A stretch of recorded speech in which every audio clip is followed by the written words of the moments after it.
Hey guys, welcome to another video. Today I'm going to be showing you how to do a 30-second master in Logic. Let's get to it.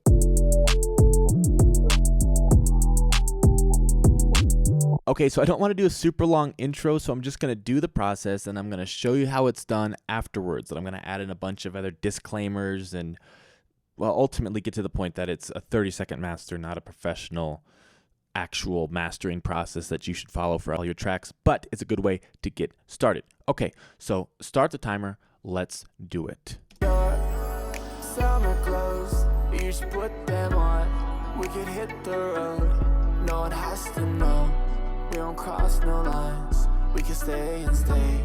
Think I know a place, tell me when to go.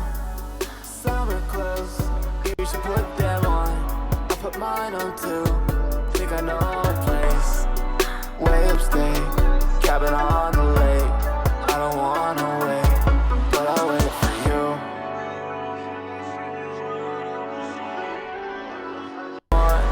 We can hit the road, no one has to know.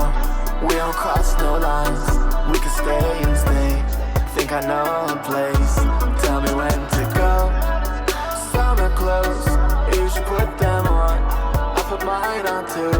Think I know a place, way upstate, cabin on the lake. I don't wanna wait, but I'll wait for you.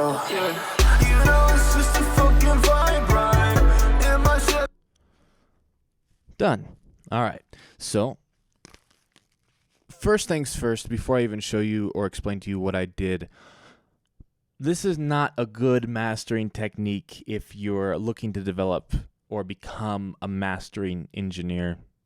Don't listen to this. But if you're looking to put a couple tracks out and you want some sort of quick mastering process to get you started, this is it. All right, so let me tell you what I did.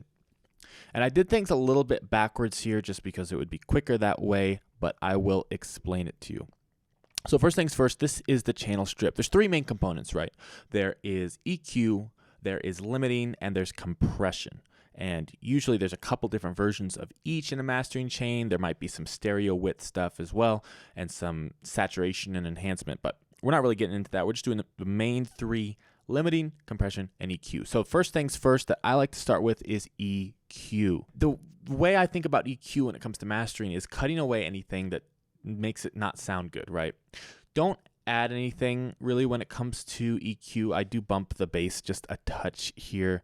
But really, this should be a time to cut out either harsh frequencies or muddy frequencies, just things that stand out to you that overall make the mix not sound very good when it's really loud. That's why I like to turn up the speakers pretty high on my monitors just so I can hear what it sounds like when it's going to be loud. Because sometimes when it's quiet, you don't really notice it, but you turn it all the way up and then there's really harsh sounds coming through. I didn't really touch the EQ. I just kind of dropped it in and then went to the next step, which is the limiter. So the first limiter that I use here is just the standard limiter, and I don't really change the settings. You don't super need to change the settings, although you can on the release or look ahead. I'm not going to explain those, but I will tell you the gain is most important. What I'm looking to do here is just cut off the peaks of all these waveforms. If you know anything about compression, you'll know that the goal of mastering is to kind of flatten everything out a little bit without making it sound flat, and then boosting it up so it's loud and sounds good, right? And it matches the other tracks that you might hear on Spotify. So my goal is to get about 1.5 of reduction. So if we listen to the loudest part of the song, which is really where you want to master to, because you don't want to master the quiet parts and then the loud parts don't sound good. So if I skip to the hook. Summer clothes, you should put them on. We can hit the road, no one has to know. We don't cross no lines. Then you can see I'm getting about 1.5 of reduction. Cool. And that is really just a little bit of reduction, but mostly a gain boost so we can get it to a good level when it goes in the multipressor. So this is the most important part of this mastering chain is compression. This particular here is a multi-band compressor, which chops up the bass and then the low mids and then the mids and then the highs, and then it compresses them individually. That way when the kick drum hits, it's not compressing the whole track. It's just saying, oh, we'll make the bass, we'll make that a little quieter when it hits super loud.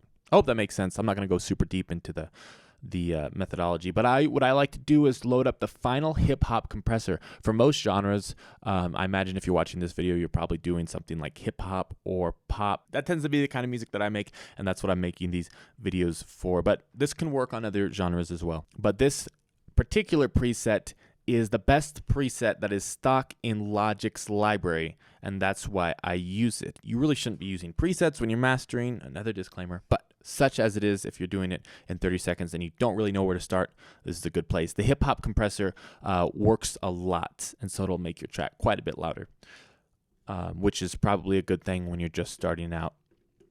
The last thing is the adaptive limiter, okay? And this is a limiter that is a little softer than a regular limiter. What the regular limiter is just basically flattening off the peaks. This gives it a little bit of, it's a little bit more forgiving. So it's not going to sound super squashed. It's not going to sound cheap. It's actually going to kind of give it a little bit of warmth and just makes for a better tonal qualities for the adaptive limiter for the last step in mastering. So what I did was I boost the gain to 2.5 and the out ceiling, this is super important, to 0.3. You want to have your final be about -1 to -0.1 dB. There's things that happen. Again, this is super complicated stuff, but on Spotify or SoundCloud or just converting it to an MP3 that you don't want it all the way to 0. Anything higher than 0 is clipping, but sometimes it can still clip at -3 when it's being changed to an MP3 or when it's being encoded for Spotify. So just give it a tiny bit of room. That way you're on the safe side. I like to do -0.3 dB, and I leave the look ahead at 50 milliseconds. So that is it. That's how it works. And then what I do is then this hip hop compressor is a preset, right? So it's going to work for like a specific kind of song, but since you're loading any song in, I like to go back and then make some edits to the EQ. And again, disclaimer, this is not the best way to do it, but it's a quick way to do it. And you can go back and then anything harsh, anything that's too quiet, anything that sounds muddy, you can pull it down or boost it as you see fit. I think I probably would have pulled some of these mids down a little bit more now that I'm listening to it.